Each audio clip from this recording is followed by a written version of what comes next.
Dear friends, we have already started studying the fifth trumpet, and during our last meeting, we talked about this star that fell from heaven. We could understand that it was probably the dragon, that serpent of all, Satan. The action of the enemy will result in darkness rising from the pit, and from this darkness, out of the smoke, locusts ascend. So let's study these locusts in detail, and let's see what we are told about them in chapter 9 as from verse 3. Revelation 9:3. Then out of the smoke locusts came upon the earth, and to them was given power as the scorpions of the earth have power. What is this power? Those who have been stung by scorpions know about the strong and paroxysmal pain it causes. At the same time, it seems that there is a psychic disturbance which manifests itself causing a desire to die or an expression of imminent death.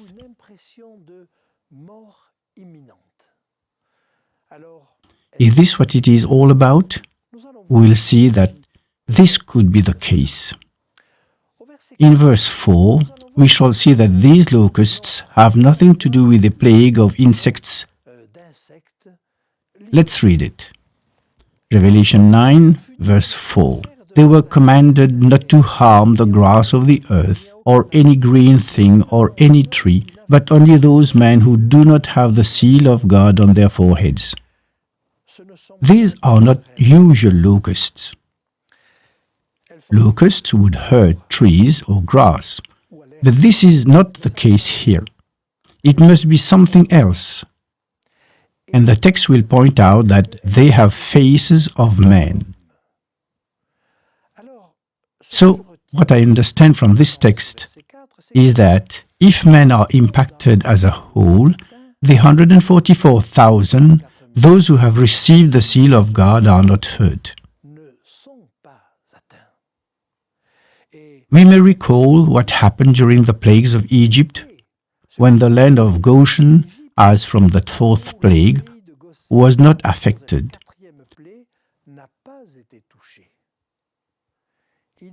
There is here protection, and we'll see of what nature this protection can be. Verse 5 tells us that these locusts will be active for 5 months. Let's read it. And they were not given authority to kill them, but to torment them for 5 months. This torment was like the torment of a scorpion when it strikes a man.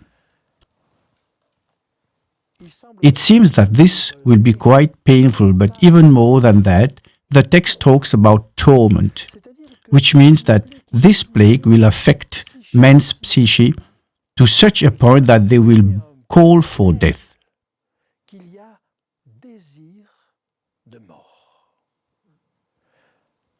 So, what do these scorpions represent? A word from Jesus may help us. I invite you to read in the Gospel of Luke, chapter 10, verse 19.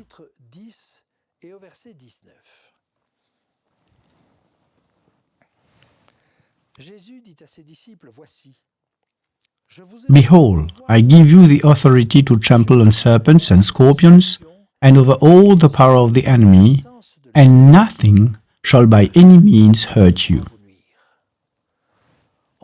Here again, we see Jesus' protection. But it is interesting to note that the text of Luke speaks of snakes and scorpions. We find here the scorpions in the fifth trumpet, and we'll get to the sixth trumpet where we'll find horses with tails that look like snakes. Fifth trumpet, scorpions. Sixth trumpet, snakes. All the powers of the enemy. There are further indications revealing that we are really in the presence of the powers of the enemy. We are in the presence of occult forces.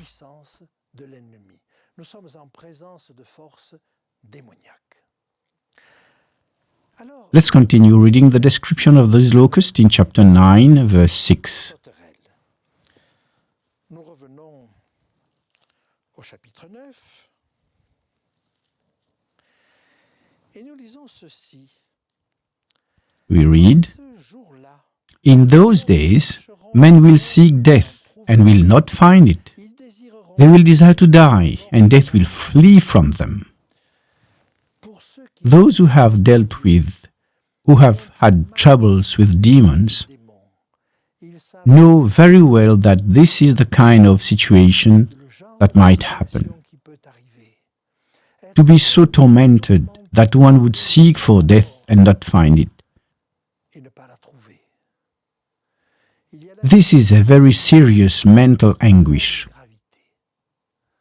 J'ai connu un I know a person who attempted suicide because she was afraid of death. tellement elle avait peur de la mort. It is really something terrible, Bien, c'est pour yet so possible. qu'elle a un tourment. The torment is awful. Et d'où peut In such a horrible situation, protection whence de Dieu? can God's protection come? 144 000 But the 144,000, those who are sealed, shall be protected. clairs sur l'état des But in fact, they are clear about the state of the dead. They are clear concerning demons, and therefore, this seduction, this message, this false message has less of a hold on them. Ils sont On the contrary, they are here to help those who might be in trouble, et ça n'est and this is not the least aspect of their mission. pas de leur mission. Non, Not only do they have to tell the truth, preach the gospel, but they are to help those who are at the very heart of the battle against the spirits of evil. avec les esprits de démons. J'arrive au verset 6. In verse 7, I read something. Je lis ceci. The shape of the locusts was like horses prepared for battle. On their heads were crowns of something like gold, and their faces were like the faces of men. L'ensemble The entire passage contains more than recèle 10 unusual expressions such as like, look like, was like. ressemblait, était semblable à. On en trouve plus de 10. Alors, ou bien So, either John had a vision and had trouble describing it in his own words, or we are faced with a permanent lie, something resembling truth, but which is not the truth. vérité, mais qui n'est pas la vérité. Et il me semble It seems to me that we need to move in this last direction. Why horses? Why a battle? combat, Probably a battle because it is a fight, a real fight. mais j'aime I would like to emphasize on the significance of these golden crowns. The locusts haven't golden crowns, but mais il semble it seemed that they had crowns that looked like golden crowns. Yet we have already seen characters wearing a golden crown. You remember the 24 elders who were assessors to the judge, sitting on 24 thrones and judging? trône et qui jugeait il They wore golden crowns. We find them in Revelation chapter 4, verse 4. But signifie what is the meaning of these crowns? ces couronnes d'or These golden crowns are a sign of victory. So these locusts, having a face like men, give a false representation of themselves. These demons portray themselves as having won a victory, but that's not the case. Eh bien, l'apôtre What about gold? peut nous donner What is the significance of gold in these circumstances? première épître, Apostle Peter gives us an answer in his first epistle, chapter 1, verse 7. Let's read from verse 6.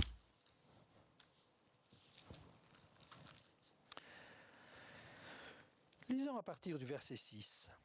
C'est là In que this notre you joie, greatly rejoice, puisque though now for a little while, if need be, peu de temps you have been grieved by various trials, preuve de votre that the genuineness of your faith, being much more precious than gold that perishes, though it is tested by fire, may be found to praise, honor, and glory at the revelation of Jesus Christ.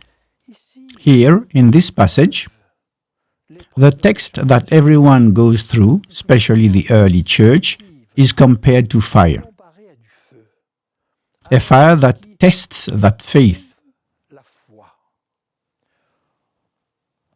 Je sais I know that we all need to have our faith tested. However, through trials, our faith is strengthened. And even if it is a bit like gold nuggets among gangue, it is purified. purifié. Et dire que To say that these people, all the 24 elders, had golden crowns means that they won victory through faith. par la foi. Eh bien, Well, these locusts present themselves as people who won victory by faith. par la foi. Et vous So you understand what this means. guérison des visages. And their faces were like faces of men. Et il me semble They had faces like men. We are most probably witnessing here apparitions of dead people who would pretend to have obtained victory by faith and thus are now in God's presence or in paradise, sending messages to those on earth. sont auprès de Dieu ou qu'elles sont au paradis et qu'elles donnent des messages. La chose But est déjà arrivée. an event did happen in the past and is not surprising. Comme une armée, Imagine a whole army like an army of locusts. là on Those who can realize how tremendous the power of seduction can be. considérable. Et For those who are not prepared to face this temptation, how hard not to believe. If you recognize someone who looks like a deceased father or a deceased mother appearing to you and talking about ordinary things you know about yourself, how not to believe that this is real and that what they say is true? disent vrai. Il y a là un danger. There lies a danger here. Consider Jesus' warning when he said that there would be miracles and seductions to such a point as to deceive, if it were possible, even the elect. C'est peut-être This seduction may be what we are told about here through those hair of women. Reference is probably made to seduction. la séduction probablement. Mais derrière But behind this deception, it is also said that they had lions' teeth. je peux vous dire I can tell you that when people are struggling with demons, avec les démons, the latter doesn't let go easily. They don't drop their prey. ils They have lions' teeth, even if they have women's hair. le verset 9 It seems to me that verse 9 is a little more difficult to explain. Let's read it. And they had breastplates, like breastplates of iron, and the sound of their wings was like the sound of chariots with many horses running into battle. deuxième fois qu'on compare This is the second time that locusts are being compared to horses. un animal de Maybe it's because the horse is an animal of war, that there is a battle going on. dans ce But I think there is still more to discover in this text. On the other hand, what interests me in verse 10 is the power of seduction. Let's read it. They had tails like scorpions, and there were stings in their tails. pouvoir de faire Their power was to hurt men 5 months. Their power was in their tails. et là nous In the book of Isaiah, qui va we have a text which will help us have a better understanding of this text. Let's read it together. Isaiah chapter 9, verse 14 and verses 14 and 15. chapitre 9 les versets 14 et 15. The elder and honorable, he is the head. The prophet who teaches lies, he is the tail. La queue The tail means the prophet who teaches lies. de mensonge A prophet who teaches lies is the one who claims to speak on God's behalf, parlée de la part de Dieu et but in fact réalité lies. ment. Il va He presents his messages as coming from God, but in fact he draws them from himself. et là ça peut Hence, this can be extremely seductive. If I compare this to what we have just said, Imagine yourself confronted to people who claim to be the reappearance of deceased persons, bringing you messages as coming from God, in which they may be comforting messages, intimate things nobody is supposed to know but yourself. Would this not be extremely seductive?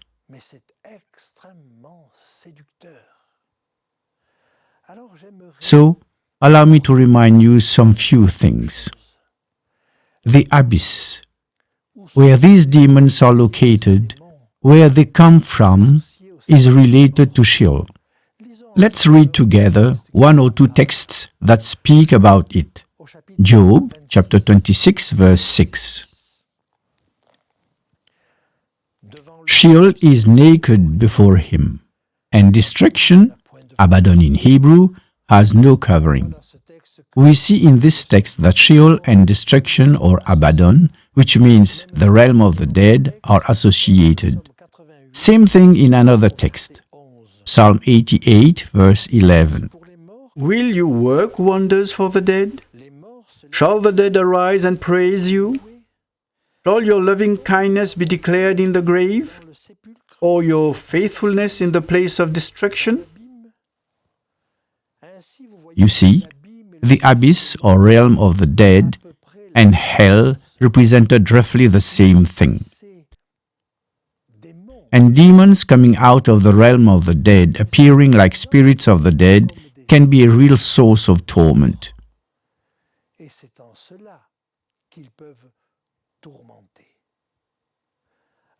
Therefore, I would like us to understand that here lies considerable danger.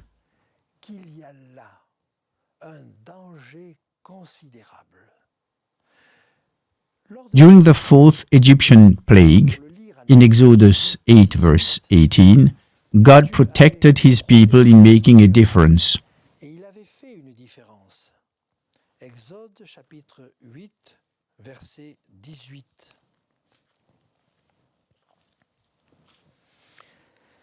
But on that day, I will deal differently with the land of Goshen, where my people live. No swarms of flies will be there, so that you will know that I, the Lord, am in this land. God made the difference in Moses' time, and he also makes the difference today. I simply want to tell you that God has given us elements of protection. He has set limits with do's and don'ts, clearly establishing what is prohibited. He explicitly said that we should not consult the dead, we should not listen to those who foretell the future, those who call up the dead, those who practice magic in any form whatsoever. We read this in Deuteronomy chapter 18 verses 10 and 11. All these practices resulted in the Canaanites to be expelled from their country and be replaced by the people of Israel. Therefore, God's order was then imperative, and it is just as imperative today. If we have this awareness that the dead are asleep, we do have also the certainty that they will never have any part in anything that is done under the sun. Then, and only then, will we be protected from this temptation. I would like to read another text in the book of Ecclesiastes, chapter 9, from verse 4. But for him who is joined to all the living there is hope, for a living dog is better than a dead lion. For the living know that they will die, but the dead know nothing, and they have no more reward, for the memory of them is forgotten. Also their love, their hatred, and their envy have now perished. Nevermore will they have a share in anything done under the sun. Again in verse 10, whatever your hand finds to do, do it with your might, for there is no work or device or knowledge or wisdom in the grave where you are going. So, if you happen to have or think to have contact with the dead,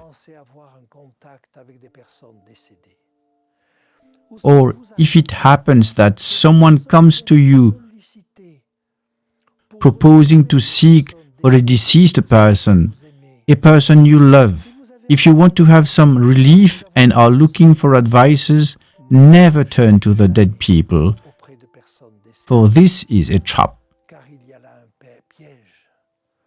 You think that you are speaking to a beloved one who loves you, and that he or she is going to be of good advice, and yet do not know that you are communicating with demons. Behind what may seem to be good advices hides real bad advices. It is a way of misfortune that leads you nowhere. Never let yourself be seduced by this snare. May the Word of God be your safe guide. Then you will not have to fear attacks from the evil spirits.